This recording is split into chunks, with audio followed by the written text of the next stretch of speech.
Olá pessoal, aqui é o Gabriel do blog do Labemos e esse vídeo apresenta o 10º e último post da série Bourdieu em Pílulas, uma série de posts de introdução ao pensamento sociológico do universal Pierre Bourdieu. Esse 10º post é dedicado à política da socioanálise. No 9º post, a gente viu que Bourdieu é um advogado entusiástico de uma sociologia reflexiva, uma sociologia que estude as suas próprias condições sociohistóricas de realização, fazendo uso das mesmas ferramentas analíticas que ela mobiliza na elucidação de quaisquer outras realidades sociais. Para Bourdieu, a sociologia da sociologia não é apenas uma especialização temática, entre outras, ela é um requisito metodológico indispensável à conquista de uma visão objetiva da realidade social. Porque, como a gente viu, a cientista social ocupa uma posição estrutural no próprio mundo societário que ela procura apreender cientificamente. Essa posição, por exemplo, marcadores de classe, gênero e raça, associados ao espaço social mais amplo, ou ainda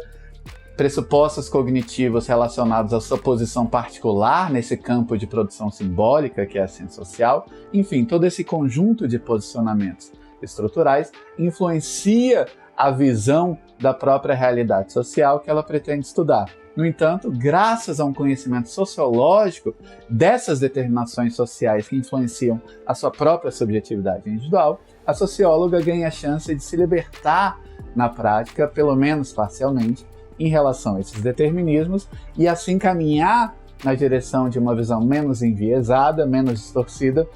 mais objetiva e mais totalizante do mundo social. A ideia de uma política da socioanálise surge quando esse modelo de uma libertação propiciada pelo conhecimento sociológico de determinismos sociais é transposto do âmbito epistemológico para o âmbito ético-político, ou seja, para uma ética da autotransformação, possibilitada pelo conhecimento sociológico dos determinismos sociais que moldaram a minha própria subjetividade individual, e uma política da transformação do mundo social, possibilitada por esse efeito de desnaturalização que a sociologia provoca, quando mostra que relações de dominação e assimetria de poder percebidas como naturais e autoevidentes são históricas e, portanto, transformáveis pela ação política.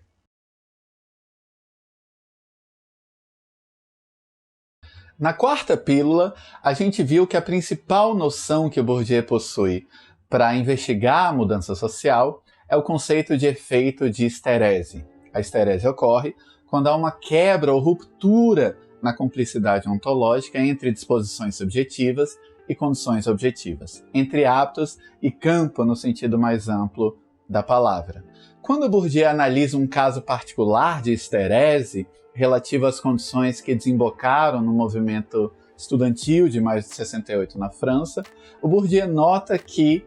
a quebra da cumplicidade ontológica entre disposições subjetivas do hábitos e as estruturas objetivas do campo torna possível que os agentes desenvolvam uma consciência crítica em relação às estruturas sociais em que se encontram imersos. E, na verdade, de maneira relativamente otimista, Bourdieu estuda maio de 68 como um caso em que essa quebra na cumplicidade ontológica entre hábitos e campo leva a uma desnaturalização da percepção que os agentes têm de estruturas sociais objetivas, a uma organização social e política desses agentes e a uma transformação deliberada das estruturas sociais pela ação coletiva ou movimento social.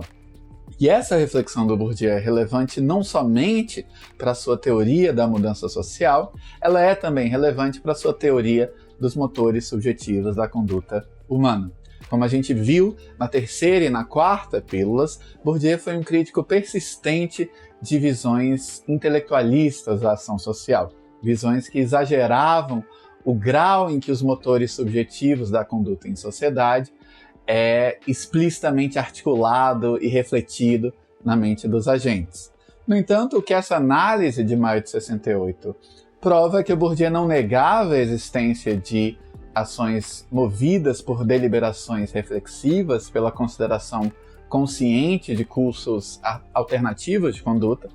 Ele, na verdade, sustentava que esse tipo de ação, pelo menos para ser eficaz, possui certas condições sociohistóricas específicas de possibilidade. Uma dessas condições é a esterese. A esterese, ao representar o caso em que o hábitos opera em condições que não são aquelas que o engendraram, provoca um efeito de desnaturalização e a possibilidade de uma passagem da praxis ao logos, do senso prático, à consideração consciente de alternativas de ação. É um questionamento reflexivo do agente, tanto a respeito dos seus hábitos, das suas exposições adquiridas do passado, quanto a respeito do seu habitat, do ambiente estrutural no qual o agente opera. Bourdieu reconheceu, no entanto, que uma problematização crítica e reflexiva das estruturas sociais poderia ser propiciada pela própria sociologia, sobretudo quando a sociologia fosse utilizada como um instrumento de socioanálise, como um conhecimento não apenas do mundo social, mas dos determinismos sociais que moldam a própria subjetividade individual, nossas maneiras de agir, pensar e sentir. Ainda que os paralelismos entre a psicanálise de Freud e a sociologia do Bourdieu não devam, a meu ver, ser exagerados, é certo que Bourdieu tinha em mente a psicanálise quando cunhou essa noção de socioanálise. Em ambos os casos, no caso da sociologia reflexiva clínica de Bourdieu e da psicanálise de Freud, a gente tem uma posição que é de um racionalismo ético combinado a um senso agudo dos formidáveis obstáculos que se colocam à autodeterminação racional entre os seres humanos. Tanto Bourdieu quanto Freud vão retratar o agente humano como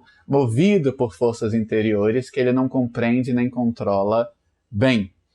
Em princípio, tanto Bourdieu quanto Freud vão supor que, quanto menos consciente é o agente acerca dos determinantes internos da sua própria conduta, mais ele é um joguete e uma vítima desses determinismos internos. No entanto, tanto Bourdieu quanto Freud vão oferecer uma visão científica, pelo menos uma visão que aspira à cientificidade, a respeito desses determinantes interiores da subjetividade. Eles vão supor, na verdade, que a autoconsciência propiciada por suas respectivas visões científicas permite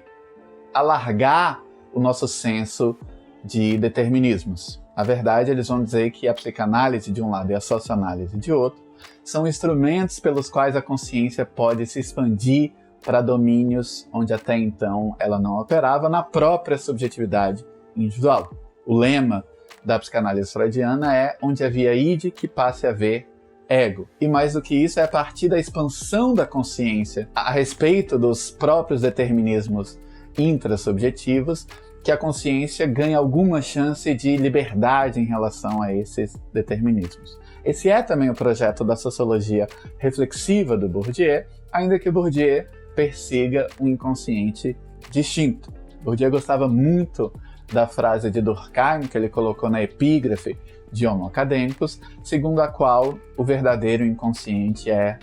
a história.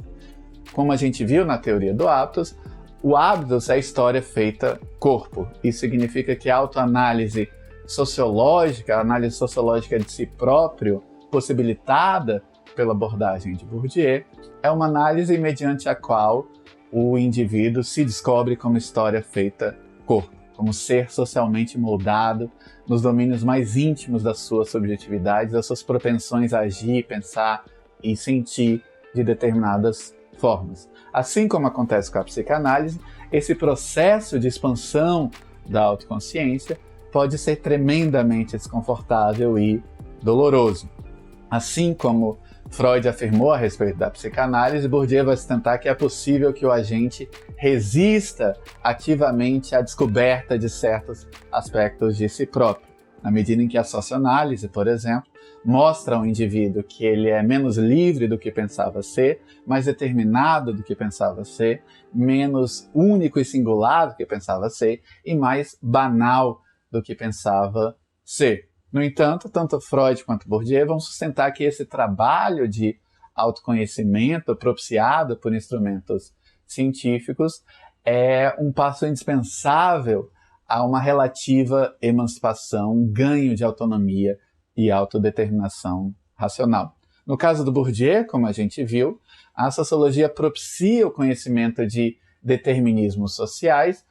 que dependem, para a sua operação, do conhecimento, reconhecimento, desconhecimento e falso conhecimento dos próprios agentes humanos. Isso significa, então, que na medida em que os agentes mudam suas representações a respeito do mundo social e das suas estruturas, esses determinismos passam a poder ser questionados, combatidos na prática e, no limite, destruídos. Eis porque o Bourdieu afirma que a sociologia liberta, libertando da ilusão de liberdade. Isso é uma repetição pedante e desnecessária? Não, porque se o Bourdieu dissesse que a sociologia somente liberta da ilusão de liberdade, Bourdieu encerraria o conhecimento sociológico nessa condição simples de um conhecimento dos determinismos, de um reconhecimento da necessidade, para usar a expressão clássica do Spinoza. Na verdade, a sociologia liberta ao libertar da ilusão de liberdade, justamente porque os determinismos sociais dependem da cumplicidade, mesmo que inconsciente, dos agentes por eles determinados.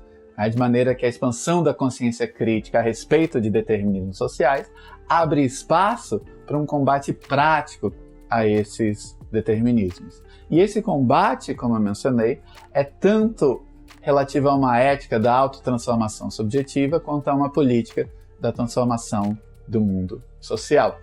Como a gente viu, por exemplo, no episódio 6 e no episódio 7, as relações de dominação no mundo social não são somente exteriores aos agentes individuais, elas penetram nos domínios mais íntimos das suas subjetividades. Um exemplo simplificado poderia vir de relações de gênero.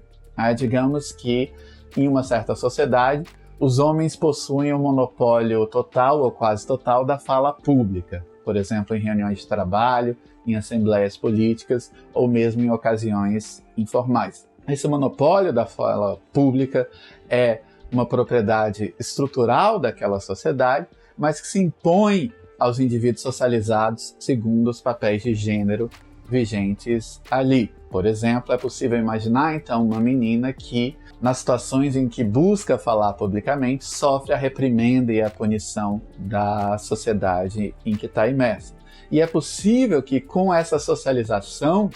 que obsta às iniciativas da fala pública pelas meninas, essa faceta objetiva do mundo social, que é a distribuição desigual da fala conforme os gêneros, seja aos poucos interiorizada nas próprias subjetividades individuais, na forma, por exemplo, de autoconfiança e um senso seguro das próprias prerrogativas entre homens e, digamos, da timidez e de problemas de autoconfiança discursiva, por assim dizer, entre as mulheres. Obviamente não existe nada de natural nessas distinções, o que acontece é uma subjetivização de uma desigualdade social, histórica, que em princípio é arbitrária. Isso significa que uma política da transformação do mundo social, por exemplo, um movimento de mulheres que defendesse o direito à fala pública e uma igualdade de condições nesses espaços de fala entre homens e mulheres, possivelmente uma política da transformação do mundo social teria de se desenrolar não somente no âmbito objetivo e exterior das práticas de fala, mas também no âmbito subjetivo, na maneira como as mulheres se relacionam com as próprias emoções interiorizadas, possivelmente a partir dessa situação de dominação. Significa que uma transformação política do mundo social vai depender também de uma ética da autotransformação. E longe de reduzir a política à terapia, por assim dizer, o que uma perspectiva como a bourdieusiana faz é dar um significado político ao pessoal. Obviamente o slogan segundo o qual o pessoal é político não é do Bourdieu, mas foi formulado por autoras feministas muito antes do Bourdieu. O que existe aí é uma convergência de perspectivas. Por exemplo, a ideia de que, ao trabalhar a própria timidez, a tentar construir uma conscientização crítica da própria timidez como resultado de uma dominação interiorizada e um trabalho prático de superação dessa timidez, uma mulher engajada nesse movimento não estaria apenas engajada numa tarefa de autotransformação, mas também em uma política de transformação do mundo social. Exemplos similares poderiam ser dados, por exemplo, em relação a uma pessoa do movimento negro que tem de confrontar, em alguma medida, a interiorização de certos padrões estéticos, por exemplo, em relação a cabelo liso e cabelo crespo, a interiorização de padrões estéticos que certamente carregam marcas racistas. Aí, nesse sentido, a superação desses padrões estéticos, por exemplo, a transição capilar e uma relação autoassertiva e orgulhosa com o próprio cabelo crespo, fariam parte, uma vez mais, tanto de uma ética da autotransformação quanto de uma política da transformação do mundo social. Esses exemplos são meus e não do Bourdieu, mas eu creio que eles ilustram bem essa ideia de que a sociologia pode funcionar como uma ferramenta de autoanálise e autotransformação. E, no fim das contas, o que existe na obra de Bourdieu é uma combinação peculiar entre pessimismo do intelecto e otimismo da vontade, para usar a expressão do Romain Rolland, da qual Gramsci tanto gostava. É como se Bourdieu dissesse que quanto mais determinista for a sociologia, ou seja, quanto mais implacavelmente ela for atrás de determinismos sociais, não só aqueles que se exercem a partir de fora sobre nós, mas também dentro ou através de nós, mais a sociologia pode funcionar como um instrumento intelectual e prático de libertação, porque o conhecimento de determinismos sociais, inclusive aqueles interiorizados, é o que torna possível o combate a esses determinismos, inclusive através da autotransformação prática, de uma reestruturação disposicional, da tentativa de construir o próprio hábitos de maneira relativamente mais autônoma e livre. Não surpreende, então, que no final do seu esboço de autoanálise, Bourdieu tenha colocado as seguintes palavras: nada me deixaria mais feliz do que lograr levar alguns dos meus leitores ou leitoras a reconhecer suas experiências, suas dificuldades, suas indagações, seus sofrimentos, etc., nos meus, e a poder extrair dessa identificação realista, justo o oposto de uma projeção exaltada, meios de fazer e viver um pouco melhor aquilo que vivem e fazem. Com essa passagem a gente encerra essa série. Eu aproveito o ensejo para agradecer muitíssimo à diretora desses vídeos, a Bárbara Grillo, responsável pela edição e por todo o suporte didático e visual que aparece nesses vídeos. Né? Caso alguma espécie de atrapalhada tenha escapado, a culpa não é dela, a culpa é inteiramente minha, já que ela, além de tudo, é uma excelente diretora no que diz respeito aos quesitos performáticos. De todo modo, agradeço a você que chegou até aqui e convido você a checar o blog do Labemos e o canal do Labemos no YouTube, onde tem muito, muito, muito material relativo à filosofia, teoria social e uma série de outras questões. É isso, até a próxima.